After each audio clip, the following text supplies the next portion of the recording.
Hey everyone, I know I have said that I wasn't going to make many more videos, if any, about the Delphi case, but the reason I'm making this one is twofold.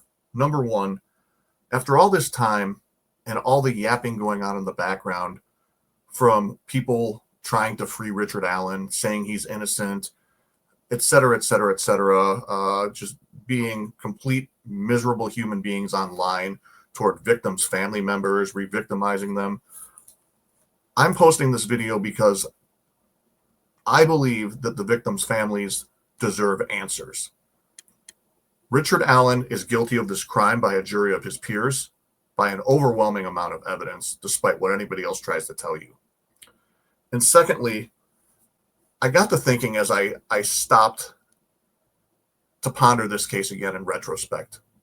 And I asked myself, is there evidence that this was a premeditated crime? Because ever since we had Kagan Klein come forward with what investigators believe is just BS claims that him and his dad were out there, et cetera, et cetera, I've wondered, was this a premeditated crime by Richard Allen? Was this his first crime? And I want to talk about that briefly. If you take a look here, I have two stars placed here. And I'll tell you a story here about a man named Richard Allen who on February 13th, 2017, decided on his day off, he was going to go out to the Monon High Bridge Trail in Delphi, Indiana. I have two stars on this map.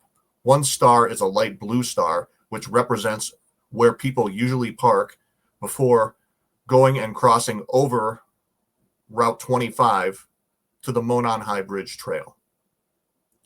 The second star you see is where the Hoosier Harvest Store, where the old CPS building, the yellow star is where the old CPS building used to be. And as you can see there, it's not particularly far away, but the difference is that's not the normal parking area for there. Now, we know a couple of things, okay? We know that Richard Allen was familiar with that trail, with that area, by his own admission, by photographs on his family members' pages, social media pages that were then shut down later on. And so we know Allen was familiar with that area, as I'm sure a lot of people who live in the area are. Obviously, that doesn't make somebody guilty of a crime. However, why not just go and park where everybody else parks? Why not park where there could be other cars, other people, et cetera, et cetera? Why did he choose to park in an isolated area on the side of a frontage road, which is what County Road, make no mistake, County Road 300 North is essentially a frontage road that comes off of there, that goes around the back of the bridge area, et cetera. It's the way, rural country roads are. But it deviates from Highway 25. It goes under Highway 25. Just, again, why did he choose to park here?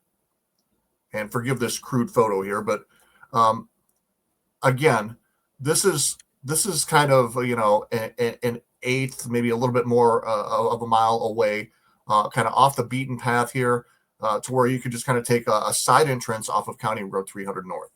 So to me, that's red flag number one. Now, again, I want to say this does not prove premeditation, obviously, but let's look at the bigger picture, okay? We know from court testimony that the teenage girls that were out there, one of them said that Richard Allen looked like he was walking with a purpose, okay? Now, obviously, that's subjective. That's somebody's opinion. But we also have another one of those eyewitnesses that says that, and we know this from Hannah Shakespeare's documentary, that Richard Allen Bridge Guy was overdressed. And she said it didn't make any sense, I think was the quote, for someone to be dressed with that many layers or that warmly when it was that mild out, because it was in the 50s that day. And so we have somebody possibly concealing their parking, not parking in the main public area. We have somebody walking with an alleged purpose, which again is just subjective. And we have somebody in recollecting that thinks we're overdressed. Then we have part number 4. We have Richard Allen caught on interrogation tape, being confronted by his wife, Kathy, and her saying, "Wait a minute, I thought you told me you weren't on the bridge." And he gets almost angry at her. Like, he doesn't know how to deflect that because he's caught in the moment. He's confronted. He's cornered in that chair in that interrogation room. And if you notice, he almost gets angry at her at that point. My belief is because he knows he's caught in another lie, which there are many of. Okay.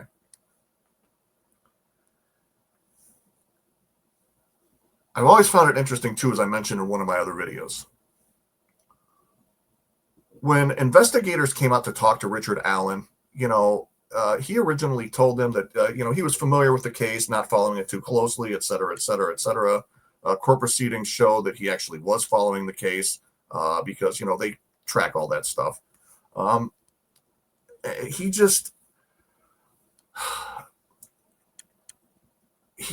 is engaging in a lot of behaviors at that point that lean to me toward premeditation. The question is, if there was premeditation, why not attack one of those girls, those other teenage girls? Why walk with a sense of purpose right past them? Is it because there were so many of them? Or was there still some way that we don't know of that he knew or suspected they were going to be out there that day? And again, that's the reason I'm making this video, is because Richard Allen, whether you're watching this and you're his wife or you're somebody who is in contact with him, this man has attempted to confess, which has been prevented by his own wife multiple times. I've had people attack me on social media for calling her out for that, saying that I'm victimizing her, when in reality, she made a conscious decision multiple times to try and prevent his confession. Now, you can argue all day long whether or not that confession is legitimate, whether that confession is real or not. But you can't argue that she prevented him from trying to issue that confession to her multiple times through recorded conversations. I've seen people left and right still to this day say his confessions were coerced, he was abused. There's no evidence that that man was abused. And there is also no evidence that those confessions were coerced in any manner. And in fact, some of those confessions early on were before he was given Halidol or any other, medications by the doctors there. So then you have another thing that makes me wonder. When investigators went into Richard Allen's house in October of, I believe it was 2022 now, so much time has passed by, and they searched his home, Allen is alleged to have said to one of the officers, and I don't want to get the quote wrong, officer tells jury Richard Allen said, quote, "It's over," when his home was searched. It's over. And indeed it was. But what has always haunted me is the fact that when they searched his home, they found, I don't know if it was a cigar box or it was on his bedstand. Again, I still don't have this completely straight, but it was in his bedroom. And a keepsake box, whether it's a cigar box, some other type of box, on his either nightstand or his dresser, that had an unspent round in there. Now, as we know, there was an unspent round found by the girl's feet at the crime scene, which a lot of people, including people on Court TV, Barbara McDonald, wrongly tried to say was put there after the fact or not found until days later, when investigators have proven through chain of custody, through evidence documentation, that that was just a flat out made up lie, that it was actually found when they found the girls on February 14th, 2017, and bagged into evidence. So again, why does he have that bullet? Is that like his signature, his calling card? Did he commit other crimes of this nature that we don't know about? Be it one, be it more? I personally think that he made a lot of mistakes that day, but another thing that stands out to me is the fact that what one phone out of all the phones they took from his house was the one phone that they never found. They never found the phone that he supposedly owned that day, February 13th, 2017, the day the girls were killed. And so I ask you, people out there who continue to try to troll me online, who continue to try to call me names, who continue to try to mock me, who continue to try to undermine my credibility and my hard work and my profession, which I put my heart and soul into my entire life. I have people say, oh, well, you're only a sports reporter now. No. Long before I was a sports reporter, I was a decorated journalist that did investigative journalism, not just sports, not just high school sports, not just professional sports, not just Olympic sports, which I've done also. No, I was doing every other type of journalism you could imagine. I was editing for multiple places. In fact, I was editing 6 newspapers at once for the Lake County Journal, which is now defunct. They were sold to a group called Shaw Media. So I have ample experience covering court cases, other things, all kinds of things. So sorry to get sidetracked there, but I'm pointing this out because I want you all to understand that the amount of investigative background I have that I've used to put into this case is tremendous. Okay. It's not just some guy who decided to start a YouTube channel and, well, let's see what I can do. I've had some people who were shocked to see that I produced leads in this case. Now, did those leads necessarily go anywhere? It doesn't appear so at this point. But again, those leads were serious enough to where investigators actually conducted interviews with people based on the information that I forwarded to them. One of those, as you know, is Kagan Klein's jailmate. We can debate the credibility of that person all day long. That's not what this video is for. This video, again, is because I believe that the victims' families deserve answers. And again, if you're Kathy Allen or somebody else, you need to allow this man, your husband, to say what he wanted to say all along. You could say that it's not true, he's psychotic, whatever you want. But the fact remains that he is the only one there has ever been any evidence of that is a male who was out there during that time, during the crimes. And they've tracked people's cell phones, they've tracked their whereabouts, there's eyewitnesses, there's tons of other ways that they did a wonderful job of vetting this. Okay? So again, until somebody comes forward with some other information that's even remotely credible, instead of name calling, reshaming, and re-victimizing family members, until that happens, I don't want to hear any more about it from you people on this case. These families have been through enough. Again, they deserve answers. They deserve answers.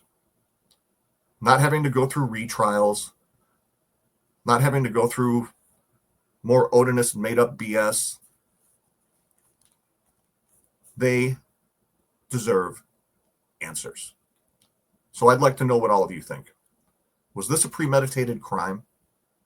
Do the things that I'm showing you, even though they don't prove that it was premeditated, strongly suggest that this was a premeditated crime?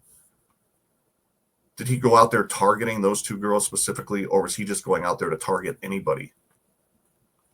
Or was it just one of those spur-of-the-moment things? I'd be interested to hear what you think in the comments. But again, the more you look at the facts in this case, and the longer you study this case, the more you see how many lies Richard Allen has been caught in, be it with his wife, be it with detectives and his story changing. And again, when he was interviewed by detectives in October of 2022, they sat him down and they asked him, well, what were you wearing that day? Number one, it blows my mind that he gave a description that was almost identical to what Bridge Guy was wearing. But number two, let's just say that you were out walking somewhere, okay? and you know that you hadn't committed that crime. You know that you had nothing to do with this. Time goes on.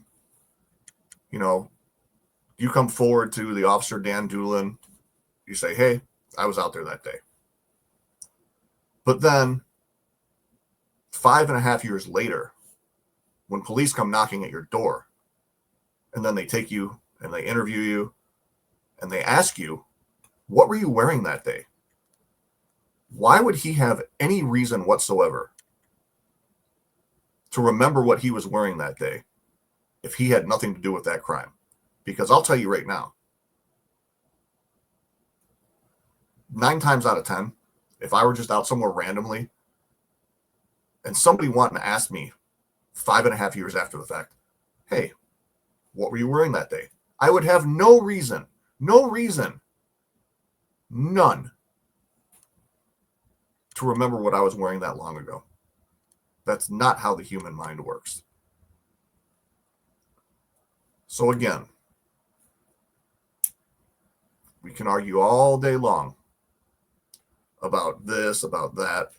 The fact remains, Richard Allen is the only man convicted of this crime. He's the only man who was anywhere around there that we know of during that day.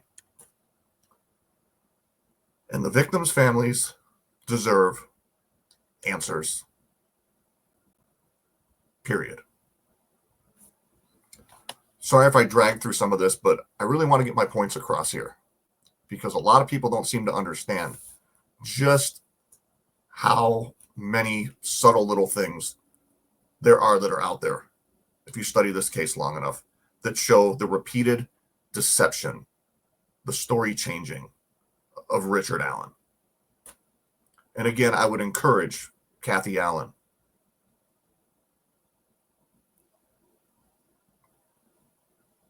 to push her husband to tell everybody what he knows. Because you can't convince me for even a second that the man who is convicted of this crime is not at least one of the perpetrators. And that the jury got it right because they did. Thanks for watching, everybody.